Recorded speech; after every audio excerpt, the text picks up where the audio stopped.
বাংলাদেশ সেনাবাহিনীর আদলে শক্তিশালী হচ্ছে বর্ডার গার্ড বাংলাদেশ, যার আওতাধীন একাধিক সরঞ্জাম এবং সমরাস্ত্র ক্রয় করা হচ্ছে। পাশাপাশি স্বল্প সময়ের মাঝে বর্ডার গার্ড বাংলাদেশের সংখ্যায় বড় ধরনের পরিবর্তন আসবে। বাংলাদেশের প্রথম ডিফেন্স লাইন সীমান্তরক্ষী বাহিনী, কারণ সীমান্তে সেনাবাহিনী মোতায়েন করা যায় না, যে কারণে পার্শ্ববর্তী কোনো দেশ সীমান্তে হামলা করলে তা বর্ডার গার্ড বাংলাদেশকে রুখে দিতে হবে। এই জন্য শক্তিশালী সীমান্তরক্ষী বাহিনী প্রয়োজন। বাংলাদেশের বর্তমানে ৭০,০০০ বর্ডার গার্ড রয়েছে, অর্থাৎ ৭ ডিভিশন সৈনিক। অথচ বাংলাদেশের সীমান্ত প্রায় ৪,৫০০ কিলোমিটার। সেক্ষেত্রে বর্ডার গার্ডের সংখ্যা বৃদ্ধি করার কোনো বিকল্প নেই। স্বল্প সময়ের মাঝে এই সংখ্যা বৃদ্ধির পরিকল্পনা গ্রহণ করেছে স্বরাষ্ট্র দপ্তর, যার আওতাধীন কক্সবাজারের রামুতে একটি পূর্ণাঙ্গ নতুন ডিভিশন গঠন করবে।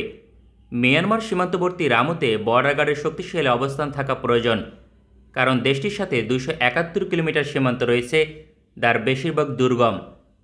ফলে এই বিশাল অঞ্চলের নিরাপত্তায় নতুন এক ডিভিশন বর্ডার গার্ড প্রতিষ্ঠা করা হবে। বাংলাদেশ স্বরাষ্ট্র দপ্তর এ নিয়ে কাজ শুরু করেছে। আগামী কয়েক বছরের মাঝে তা বাস্তবায়ন হবে। বর্তমানে রামুতে বর্ডার গার্ড বাংলাদেশ ব্যাটালিয়ন আকারে রয়েছে।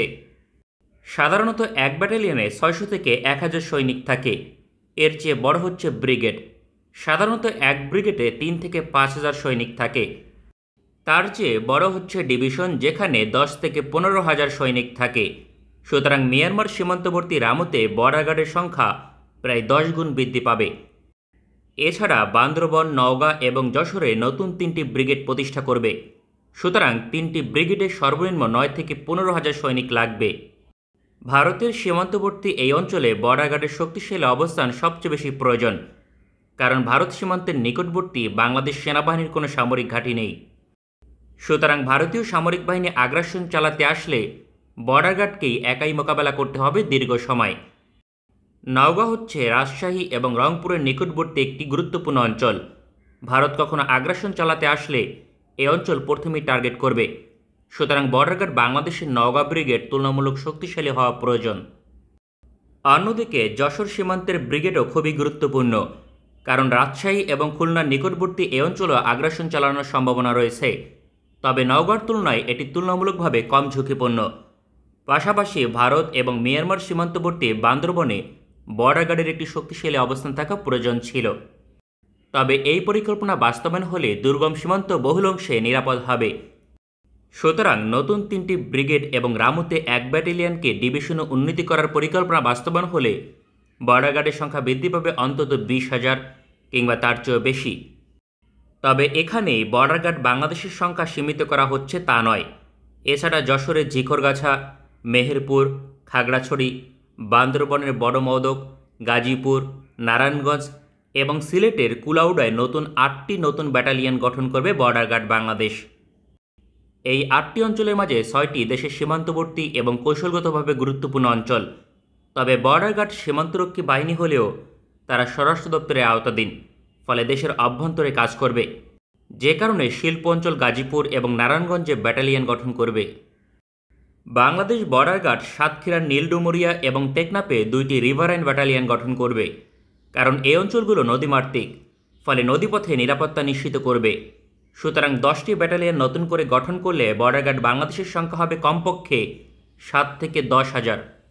সব মিলে ২৫ থেকে ৩৫,০০০ বর্ডার গার্ড এই পরিকল্পনার আওতাধীন বৃদ্ধি করা হবে। এ নিয়ে কাজ চলমান রয়েছে, যেমন ঘাঁটি তৈরির জন্য জমি অধিগ্রহণ, নতুন সৈনিক প্রশিক্ষণ এবং অবকাঠামো নির্মাণের মতো কাজগুলো।